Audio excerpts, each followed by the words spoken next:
and social reformer Bertrand Russell was perhaps the preeminent intellectual of 1940s Britain. He was an obvious choice to launch a series of lectures given annually in honour of the BBC's founder, Lord Reith.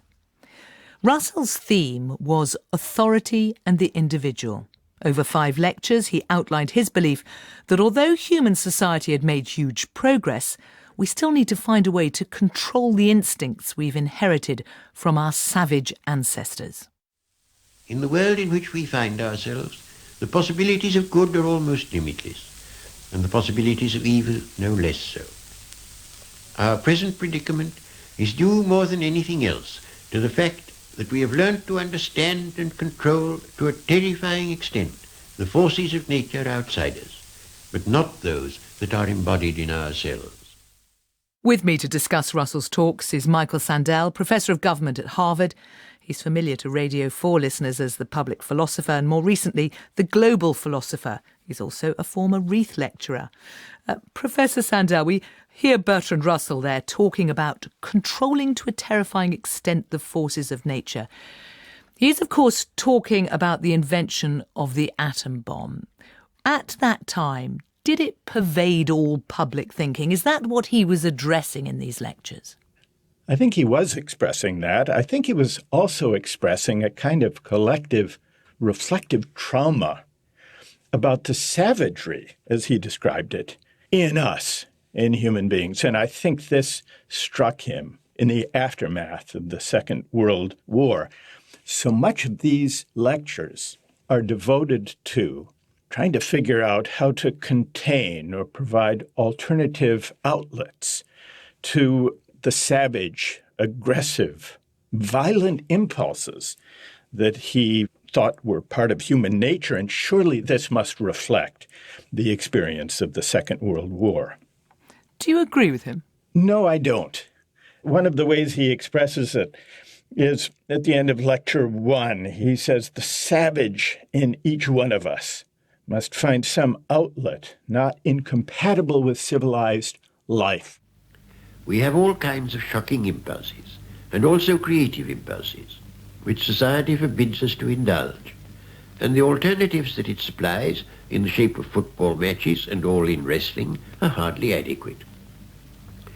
Anyone who hopes that in time it may be possible to abolish war should give serious thought to the problem of satisfying harmlessly the instincts that we inherit from long generations of savages.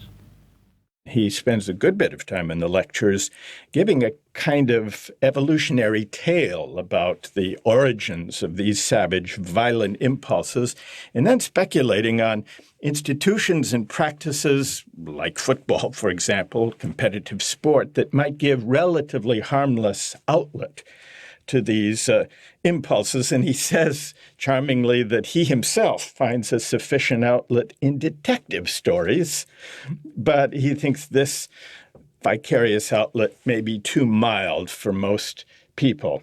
I don't take that to be the primary question of social organization or moral psychology, or for that matter, of designing political institutions. I think the question is rather how to cultivate a sense of common purpose, of solidarity, so that we can feel that we are all in it together. When he's talking about the role of political institutions, the role of government, I mean, he sets it up almost as a tension between how much control they should exert and how much freedom they should allow.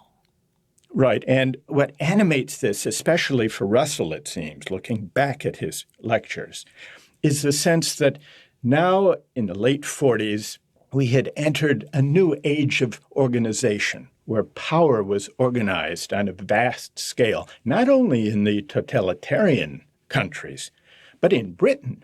In the Western democracies, he was struck, as many commentators of the time were, that this was now an age of big organization.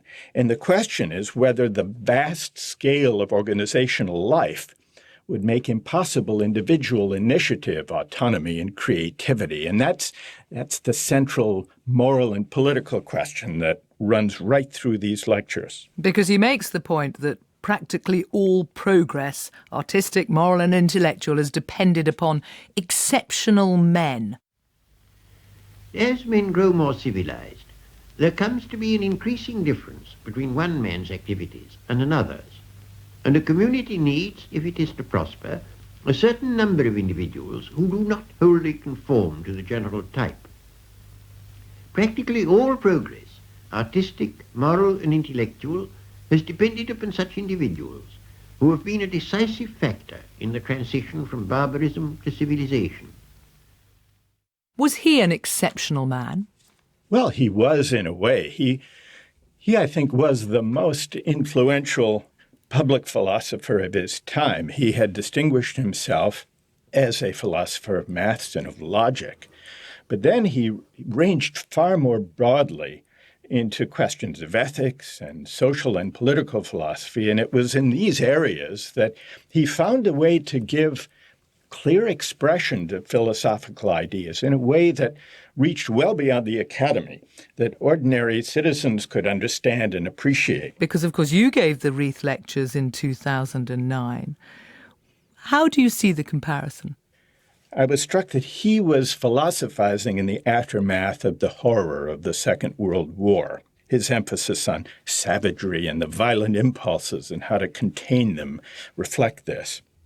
My Reith Lectures came in the immediate aftermath of the financial crisis of 2008. So I suppose, in a way, philosophy always responds to the problems, even to the traumas of the time. Well, his response, of course, was that the only way you could get security would be if you had a single world government with a monopoly of all the major weapons of war. Unless and until mankind have achieved the security of a single government for the world, everything else of value, of no matter what kind, is precarious and may at any moment be destroyed by war. It was a kind of fantasy in a way, and a widespread, widely shared hope and aspiration that perhaps if there could be a kind of world government, that would be the only way of putting to rest the scourge of nationalism and war. What this hope, this fantasy, underestimated was the staying power of the nation-state as a way of organizing politics and way of giving expression to the aspiration for self-government. Now, this idea that you get the government to control certain things, but not so much that you constrain great men, he seems to be suggesting that the more control government exerts, you end up having a people who are basically bored. Yes, it's interesting that the worry about boredom hovers over these lectures. I think he was onto something, actually. He glimpsed the spiritually deadening aspect of a consumer society, even a prosperous one, and prosperity had not yet really been achieved when he spoke. But what scope would be left in this age of consumerism and of vast organizations? What scope would be left for individual initiative and creativity and even honor and glory and pride? But do you think also that at that time, we're talking 1948-49, people had come through the very intense war years when emotions were high, and that actually peace might have seemed a bit boring? That probably was an important source of this worry that Russell expressed.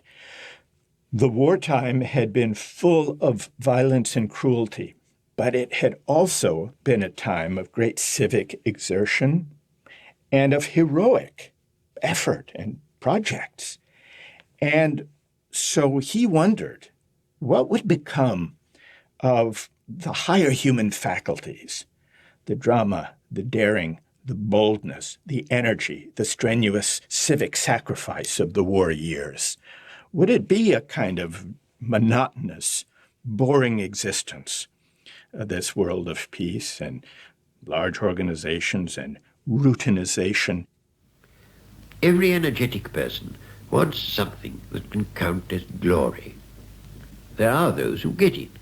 Film stars, famous athletes, military commanders, and even some few politicians.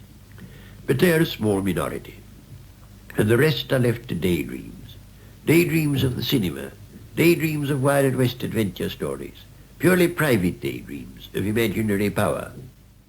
And then Russell goes on to say this: when throughout a long life there's no means of relating them, meaning these daydreams, to reality, they easily become unwholesome and even dangerous to sanity. And so he clearly is worried about whether the higher human impulses, the creative, ambitious impulses, will find expression now that peace has come. You describe his idea of a world government as a fantasy. This is the man who founded CND.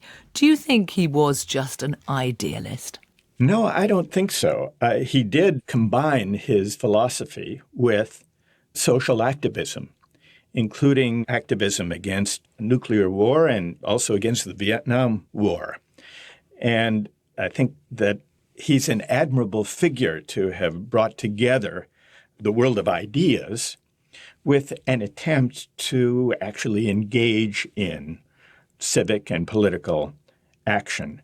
He did have high hopes and aspirations, especially for the prospect of what he called individual initiative, the prospect that human creativity could manage to flourish despite the obstacles of human cruelty, vast organizations, and the like.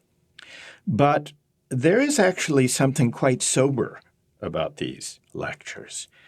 And I think the sobriety that comes through is a kind of anchor, a counterpoint to the idealism that is also to be found in them.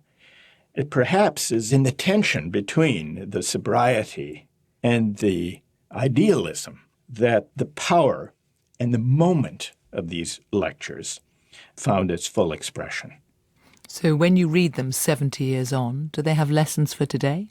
I think the most important lesson for today is that philosophy can inform reflection about our present circumstance.